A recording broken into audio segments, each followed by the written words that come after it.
தாய் தமிழ் உறவுகளுக்கு வணக்கம்.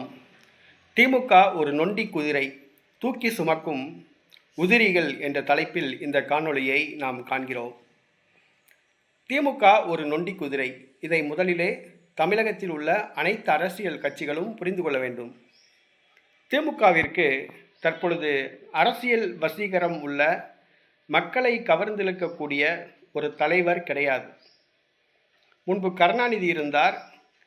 அவர் தன்னுடைய பேச்சாற்றலால் மக்களை கவர்ந்தார், தொண்டர்களை கவர்ந்தார்.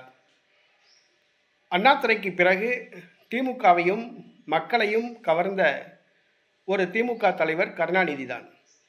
ஆனால் இன்றைக்கு கருணாநிதிக்கு பிறகு திமுகவில் மக்களை கவர்ந்திழுக்கக்கூடிய வசீகரமான தோற்றமுள்ள ஒருவர் கிடையாது. மக்களை கவர்ந்திழுக்கக்கூடிய பேச்சாற்றல் திறமையுள்ள ஒருவரும் தற்போது தலைவர் கிடையாது. ஏனென்று சொன்னால், தற்போது திமுகவின் தலைவராக உள்ள மு.க. ஸ்டாலின் எழுதி வைத்து தான் பேசுவார்.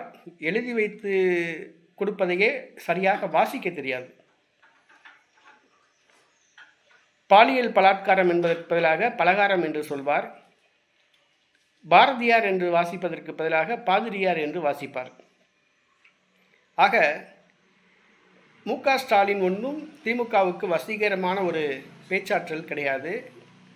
உதயநிதி ஸ்டாலின் அவர் ஒரு தொடை நடுங்கி என்று தான் சொல்ல வேண்டும். மைக்க பிடிச்சாலே அவருக்கு வேர்த்துரும். ஆக திமுகவுக்கு அந்த வசீகரமான ஒரு பேச்சாளர், மக்களை கவர்ந்திழுக்கக்கூடிய பேச்சாளர், அது கருணாநிதியோடு போச்சு. அதுக்கு பிறகு திமுகவில் யாருமே கிடையாது. நல்லா யோசித்து பார்த்தோம்னா, திமுகவின் வாக்கு வங்கி அதால பாதாளத்துக்கு சென்று விட்டது. திமுக இன்னைக்கு 40 பாராளுமன்ற தொகுதியில் ஜெயிச்சிருக்கோம். ஆனால் தனித்து போட்டியிட்டது என்று சொன்னால் ஒரு கவுன்சிலர் சீட்டில் கூட திமுக ஜெயிக்காது. ஏன்னா அண்ணாதுரையே மாநகராட்சி கவுன்சிலர் தேர்தலில் அண்ணாதுரையே போட்டியிட்டு தோல்வி அடைந்தவர். அதுதான் உண்மை. இன்றைக்கி தனித்து போட்டியிட்டு தேர்தலை சந்திக்க சொல்லுங்கள், திமுக ஒரு கவுன்சிலர் தேர்தலில் கூட ஜெயிக்காது. ஆனால் ஒரு அல்லக்கை கூட்டணி, ஒரு 10-12 கட்சியை கூட்டணியை வச்சுக்கிட்டு பெரிய தன்னுடைய கூட்டணி ஒரு இமாலய கூட்டணி அப்படிங்கிற ஒரு மாயையை ஏற்படுத்திக்கிட்டு இருக்கு. இந்த திமுகவை, இந்த நொண்டி குதிரையான திமுகவை இந்த தூக்கி சுமந்துக்கிட்டு இருக்காங்க இந்த உதிரி கட்சிகள். முதல்ல புரிஞ்சுக்கணும், இந்த காங்கிரஸ் கட்சி கழுது தெரிஞ்சு கட்டணம்பான கதையை அன்றைக்கி காங்கிரஸ் கட்சி போச்சு. தமிழ்நாட்டில் 30 பாராளுமன்ற தொகுதிகள் போட்டியிடக்கூடிய அந்த காங்கிரஸ் கட்சி இன்றைக்கி 10 தொகுதியோட போட்டியிடலை, 9 தொகுதி தான் போட்டியிடுது. 66 தொகுதிகளில் போட்டியிட்ட தமிழக காங்கிரஸ் கட்சி இன்றைக்கி 25 தொகுதிகளில் போட்டியிடக்கூடிய சூழ்நிலை. கம்யூனிஸ்ட் கட்சி, மார்க்சிஸ்ட் கம்யூனிஸ்ட் கட்சி 1989 19 எம்எல்ஏ இருந்தாங்க. இன்றைக்கி 2 எம்எல்ஏ. இந்திய கம்யூனிஸ்ட் கட்சிக்கு அவ்வளோ, அதான் 2 எம்எல்ஏ. ஆனால் இன்றைக்கி இந்திய தேசிய காங்கிரஸ் கட்சி, மார்க்சிஸ்ட் கம்யூனிஸ்ட் கட்சி, இந்திய கம்யூனிஸ்ட் கட்சி, மறுமலர்ச்சி திமுக, விடுதலை சிறுத்தைகள் கட்சி, மக்கள் விடுதலை கட்சி, மனிதநேய மக்கள் கட்சி, கொங்கு நாடு மக்கள் கட்சி, பல கட்சிகள் இன்றைக்கு நொண்டி குதிரையான திமுகவை சுமந்துட்டு போகிறாங்க. நீங்கள் சுமந்துட்டு போகிறீங்களே, உங்களுக்கு ஏதாவது ஆதாயம் இருக்கா?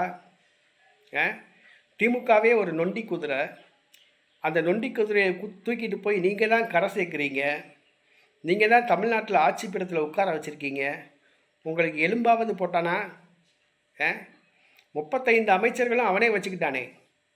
உனக்கு ஒரு அமைச்சர் கூட தரமாட்டேன்ட்டானே. ஒரு துணை சபாநாயகர் பதவி கூட தரமாட்டேன்ட்டானே. அப்போ என்னத்துக்கு இவனை போய் தூக்கி சுமக்கிறீங்க? நொண்டி குதிரை திமுக. நீங்கள் ஒரு தடவை திமுக கூட்டணியிலிருந்து வெளியேறி தனித்து போட்டியிட பார்க்க சொல்லுங்கள், போட்டியிடுவானான்னு பார்ப்போம். போட்டியிட மாட்டான். அந்த தில்லு கிடையாது.